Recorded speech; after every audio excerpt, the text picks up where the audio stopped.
İmişli Sabah Komisyonasının baş konferansında hər biriniz xoş gördük. Əvvəlcə baş məşqimiz Valdas Damqaskos oyunla bağlı məlumatlarını verəcək. Daha sonra isə suallar üçün anlaya bilərsiniz. Please coach your comments about this match. Well, first of all, congratulations to my team, especially to my players. I think all the credit goes to them because we anticipated this game that is gonna be a very difficult game, and first of all, it's not because of our form or opponent's form, but because of the pitch. I believe that every team in top division and Azerbaijan league deserve better pitch than to play on this one. But of course, you don't make it an excuse, but to play for like technical teams that like to control the ball and like to control the ball with possession is almost impossible. İlk öncə olaraq mən komandamı bu qalibiyyət münasibətilə təşəkkür etmək istəyirəm, təbrik etmək istəyirəm onları. Doğrudan da bugünkü qalibiyyət onların haqqı idi. Düzdür, biz öncədən bilirdik ki, bugün bizim üçün çox ağır, çətin bir oyun olacaq. Bu ağır, çətin oyun iki komandanın formasından yox, daha çox meydançanın səviyyəsi ilə bağlı idi. Mən düşünürəm ki, top divizyonda oynayan komandalar daha yaxşı meydançalara layiqdir. Bunu sadəcə bir bəhanə kimi qəbul eləməyin. Çünki texniki cəhətdən yaxşı olan komandalar üçün bəzən burada topa nəzarət eləmək həqiqətən də çox çətin olur. So first half, I think it was a long time for adaptation, how to play, how to find this free man. I think we had very good chance in the beginning of the first half, but after that was very difficult to find the spaces behind, or when we find them, the technical errors, because also I think pitch is accountable, was very difficult to play. Then we conceded the goal, which is luckily for us was disallowed because of VAR, because of offside, and it was the feeling that which team will score first today, this team will have a massive advantage. Demək olar ki, birinci hissə bizim üçün adaptasiya baxımından bir balaca çətin idi. Çünki boş oyuncular tapmaqda çox çətinlik çəkirdik. Düzdür, oyunun başlanğıcında çox yaxşı fürsətimiz oldu, istifadə edə bilmədik. Amma rəqib oyuncuların arxasına açılmaqda çətinlik çəkirdik. Bunda müəyyən mənada meydança amili də var. Çünki texniki səhvlər eləyirdik. Düzdür, qol buraxdıq, amma bu qol ofsayda görə ləğv olundu. Ondan sonra ikinci hissə bizim üçün. And I'm not gonna go into the tactical details today because in 3 days' time we play here again against the same team, so we don't want to overanalyze. But second half we made a couple of adjustments that I think paid off, and we were more dangerous, and we found a couple of good opportunities to play this last pass from the flanks. One of those moments we scored. Then of course set pieces, always when goal comes from the corner, always like a big addition because it's a cheap goal, and 2-0 we could be a little bit more relieved, and I think we had many opportunities to finish the game even earlier with the third goal. But have to give credit also to Imishli. I think what they do, they come with the plan, and especially from those set pieces, from those outs, throw-ins, it's so difficult that you have to keep your guard all the time and not to make a mistake, because always, like you can sense that the danger is there. So that's why when I started this monologue, I mentioned that credit goes to my players, because on that pitch, in that difficult environment, and that concentration was there, the fighting spirit was there, and now the result is maybe 3-0 looks big, but it really does not say how difficult was this game.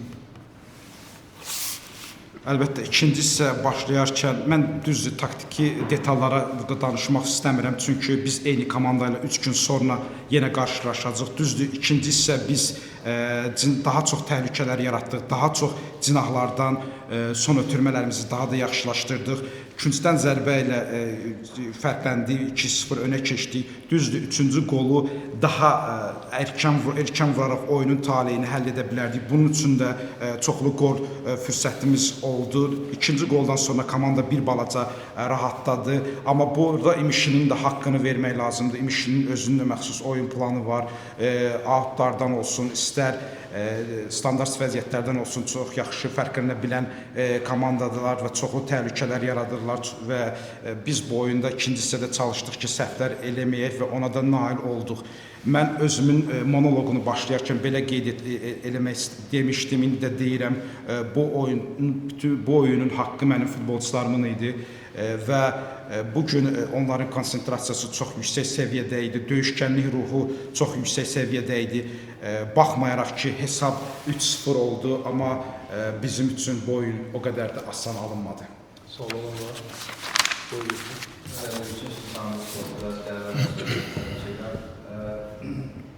Oyun baxımından sabah yaxşı performans sərgiləsə də müəyyən oyunlarda lazımsız elə hallar ki, o hal işlər olmasaydı, bəlkə açıqlara fərqlə lider olardı.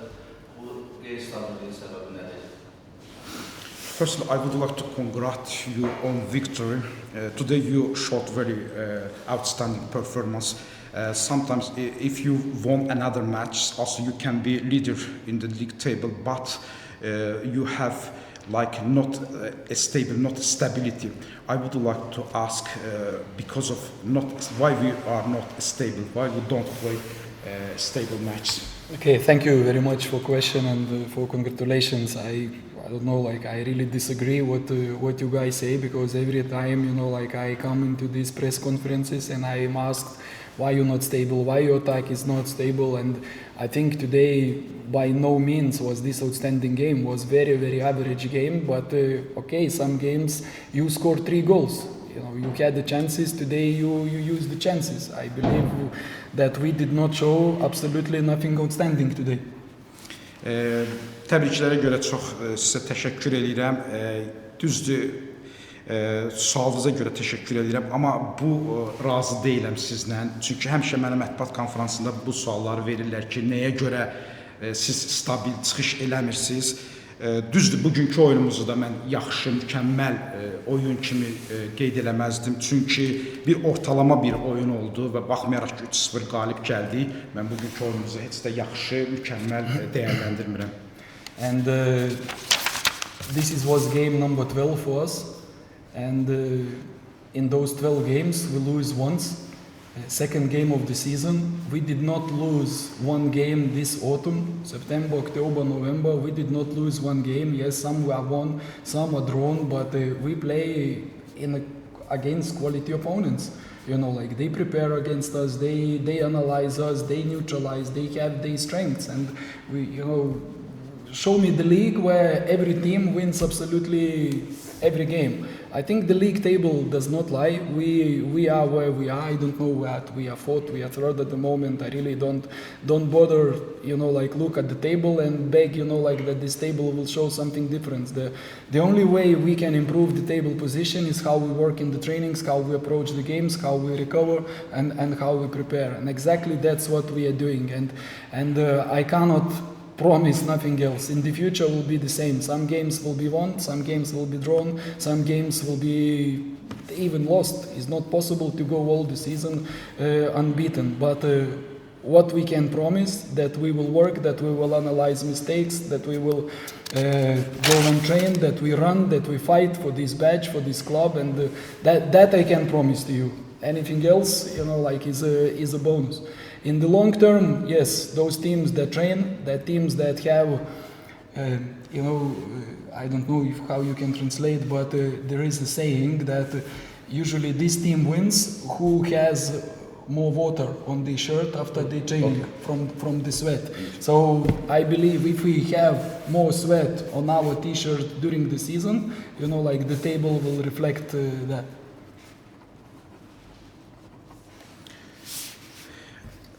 Əlbəttə ki, bütün oyunları qalib gəlmək mümkün deyil. Biz sadəcə son dönəmdə keçirdiyimiz 12 oyundan birində məğlub olmuşuq. Bu payız dönəmində olsun, sentyabr, oktyabr, noyabr dönəmində biz kifayət qədər keyfiyyətli rəqiblərə qarşı mübarizə aparmışıq. Rəqiblər də bizi təhlil edirlər, bizim zəif nöqtələrimizi aşkarlayırlar və düzdür, bu cür oyunlarda həm məğlubiyyət, həm də qalibiyyət ola bilər. Amma mən onu yalan demək istəmirəm. Əgər bu cür 3-cü, 4-cü yerdə isə bu həqiqətən də bizim əməyimizin nəticəsidir. amma çox inkişaf eləməliyik, çox artırmalıyıq. Mən heç nə söz verə bilmərəm, çünki sezon ərzində heç də həmişə məğlubiyyətsiz olmayacaq, qalibiyyət olacaq, məğlubiyyət olacaq, hətta deyə bilərəm heç-heçələr olacaq.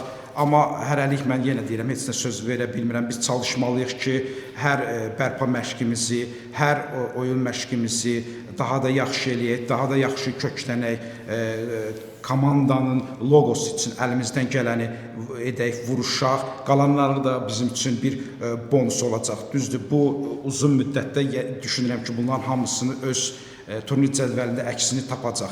Yəni onu demək istəyirəm ki, əgər məşqlərdə tərləsək, bu tər bizim markalarımızda olsa, bu gələcəkdə bu tərdən su əmələ gəlsə, gələcəkdə bütün bunlar özünü turnir cədvəlində əksini tapacaq.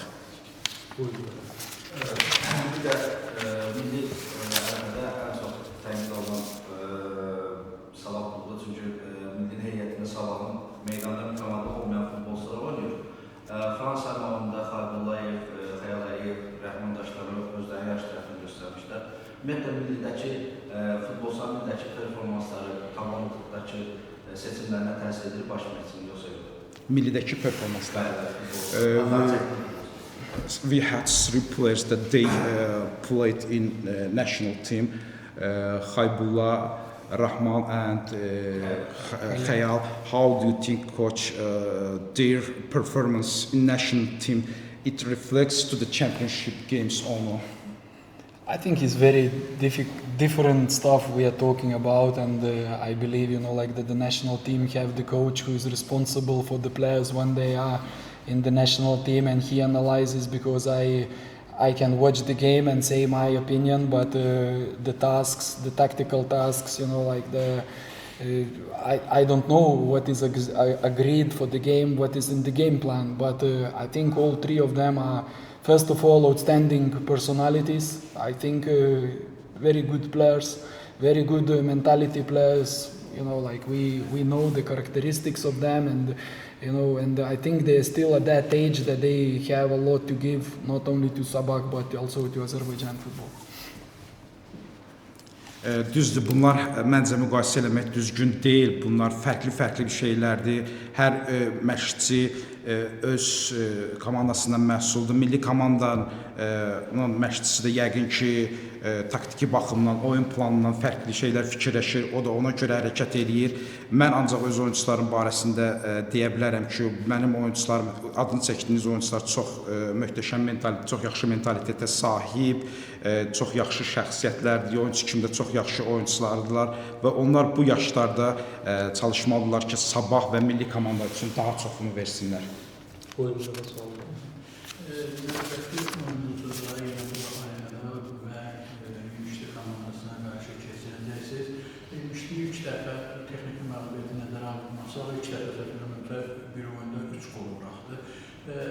Bu rəqib tərəfdən bir taktiki gediş ola bilərmi? Çünki Avrokuboklara belə deyək ki, ən yaxın yol ilə kubokdan keçir. Müşti, yəni növbəti oyunu düşünüb bu oyunu belə deyək, qurban verə bilərlər.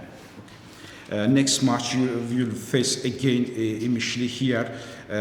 Thinking about how do you think it's possible that it was like tactical from initial side that they lost this match, thinking more about cup match, they sacrificed this match, thinking about more cup match. I don't know what initially was thinking and what the players, what the coach is thinking and what their plan was. Again, I'm focused on Sabah. I know it's very difficult to play 3 games against the same team in 3 days. So the next match, I really don't expect any easy. I think it will be the opposite. It will be harder because the draw 0-0, is good, for our opponents, because the game then goes to extra time, possible penalty. So it will be even harder, I believe, in that game. And of course, how much risks we gonna take, we will see. But now, I'm straight focused not on what opponent thinking, but what I think about my player state and how to prepare in the best possible way. We're going back to Baku tonight, and we have tomorrow, after tomorrow, Tuesday, three trainings, and tomorrow we need to recover. After tomorrow is the second day, which is the most difficult, so it's very limited time, but we will do everything to be ready for Wednesday. İmişlinin məşqçisinin və yaxud da ki, İmişlinin nə düşündüyü mənim üçün çox da önəmli deyil. Bizim üçün önəmlidir. Daha çox öz oyunumuza köklənirik. Biz daha çox öz oyunumuz barəsində düşünürük. Düzdür, 3 gün sonra burada yenə eyni rəqiblə qarşılaşacaq, amma mən sizə deyə bilərəm ki, o qarşıdakı oyun daha ağır oyun olacaq. Çünki hesab 0-0 olsa bu rəqib üçün çox yaxşı olacaq. Çünki rəqib ekstra time oyun apara bilər və mən hal-hazırda birbaşa öz oyunumuz haqqında fikirləşirəm, necə komandamı daha yaxşı mümkün qədər bu oyuna hazırlayım, bu oyuna kökləyim və biz indi Bakıya qayıdacaq. Bakıdan qayıtdıqdan sonra bizim cəmi 3 məşqimiz var. Sabah bərpa məşqi keçəcəyik və ikinci məşq daha ən çətin məşqdir. Düzdür, 3 məşqimiz olacaq və bu 3 məşq içərisində biz ərzində çalışacağıq ki, komandanı ən yaxşı şəkildə 3-cü günə hazırlayaq. Başqa suallar yoxsa mən buyurun. Sabah kubokda qarşılaşacaq İmişliylə və mən bilmək istəyirdim ki, məşqçi üçün kubokdursa Premier Liga daha prioritetdir və İmişli burada meydançanın keyfiyyətinin aşağı olduğunu qeyd elədi. Növbəti oyunda ehtiyat oyuncular yaxud eksperiment apara bilərmi hansısa heyətlə bağlı. Çünki qarşıda qışa kimi çətin 4-10 Premier Ligada daha önəmli. First, I would like to ask coach for you for Sabah, like priority, cup or Premier League. The only priority we have is to win the next game. Bizim üçün prioritet sadəcə bir şeydir, qarşıdan gələn oyundan qalib ayrılmaq. Bizim üçün fərqi yoxdur. And second, my question about in the next match, you have mentioned that the pitch is not good, situation of the pitch is not good, and you can use like experimental starting lineup, taking into account that you have more for difficult match, and you can use like another players in this cup match, like substitution, like players who were I understand. Yes, I think like for sure. Even now, like just before I come here, I spoke with the team, and I'm very pleased how the substitutions came on today and how active they were, and they combine assist and a goal. So that's really nice. Like when the players coming on from the bench, like they can influence the game in that way. But always saying that we don't come to play with 11 players. Today we come with 21, and all of them contributed, even if they didn't go on the pitch. So again, because first part of the question I said that the priority is to win the next game. So when you want to win the next game, you choose the best 11 for that day ready to play, and that's exactly what we're going to do. So who's gonna be more ready, who's gonna be more healthier, mentally ready, those players will start. Who are gonna be there, I really don't know. Artificially, like that, okay, we come into the cup, now we will change 6 or 7 players, is not gonna happen. We will choose the best possible squad for the Wednesday. Mən hətta bugün belə uşaqlara dedim, bizdə bugün əvəz etmələr həqiqətən də çox yaxşı çıxış etdilər bugün meydançada. Komandada istər asist olsun, istər qol vurdular və bizim üçün çox ilk 11-lik yox, bugünkü qalibiyyətimizdə bütün bura gətirdiyimiz 21 oyuncumuzun da böyük bir əməyi, böyük bir zəhməti vardı. Mən həmişə demişəm, yenicə də qeyd elədim ki, bizim üçün prioritet qarşıdan gələn oyundur və biz çalışacağıq ki, 11 ən yaxşı oyuncumuzu seçək, hansı ki daha hazırlıqlıdır, mental cəhətdən daha hazırlıqlıdır, hansı ki sağlamlığı yerindədir. Mən düşünürəm ki, kubok oyununda 6-7 dəyişikliyin bizə xeyri olmazdı.